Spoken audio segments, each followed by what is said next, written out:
We will continue. Our next presentation, first presentation to the athlete, harness racing, George Lewis. Our presenter is Ron McDonald. Ron.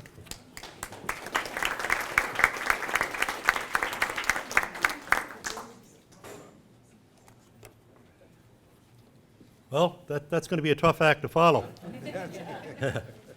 Anyway, we're here tonight to honor George Lewis by inducting him into the Waterford and District Sports Heritage Hall of Fame.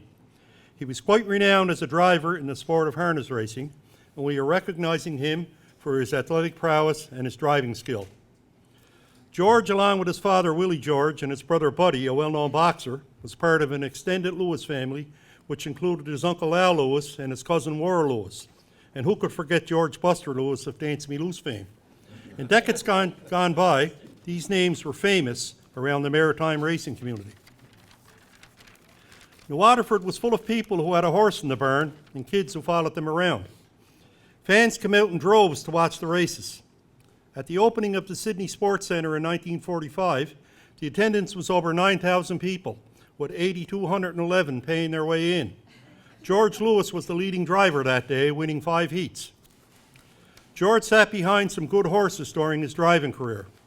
He drove for P.J. Cadigan of Glace Bay and did the training as well as the driving for Harry Hirsch, the well-known operator of Modern City Dairy. He won a $1,200 free-for-all in 1948 with Hirsch's Scott Spencer in a time of 2:08. A cutout from the Sydney Post record shows George winning the $1,000 stake at New Glasgow in 1946 with a horse called Pearl Bumpus. He won 8 races the previous year with the same horse. That year, in 1945, he won the Abe Jabley Trophy as top driver with 19 wins. In 1948, Foxborough Raceway opened, and the driving title was won by the great Joe O'Brien of Alberton PEI, who later in his career drove the famous Fresh Yankee.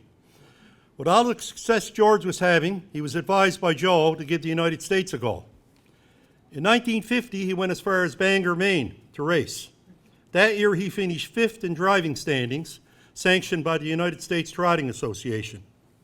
He sat behind the gate 129 times, recording 53 wins, 20 places, and 18 shows, for, would you believe, 543 driving average. That is unheard of in by today's racing standards. In baseball, this average wins a batting title and then some. But it tells how good George could drive a horse.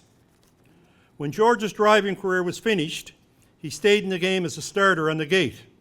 As time slipped by, his driving accomplishments went unnoticed. George Lewis was a quiet man who did his talking on the racetrack.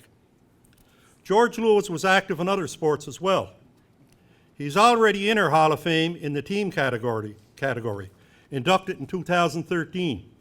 He was coach of the Rosetto 9 ladies softball team, which destroyed all opposition, winning the 1965 Maritime Ladies Softball Championship. I have a picture of him winning with a horse called Royal Hanover on the ice of Lingan Bay in 1941. In his senior years, he could be found speeding up the frozen ice of Lingan Bay, teaming his ice boat. But it gives me great pleasure to see George Lewis recognized by the Waterford and District Sports Heritage Hall of Fame, and I ask his son Bill to come up and accept his award.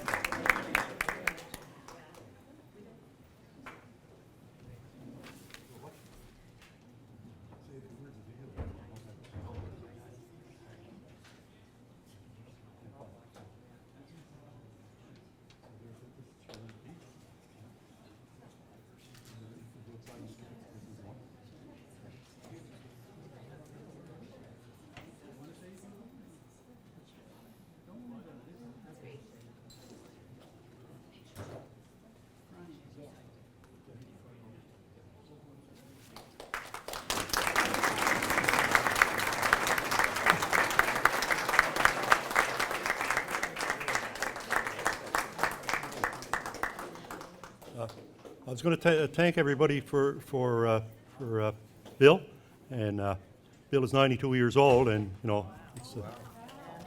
anyway, his father was quite the driver.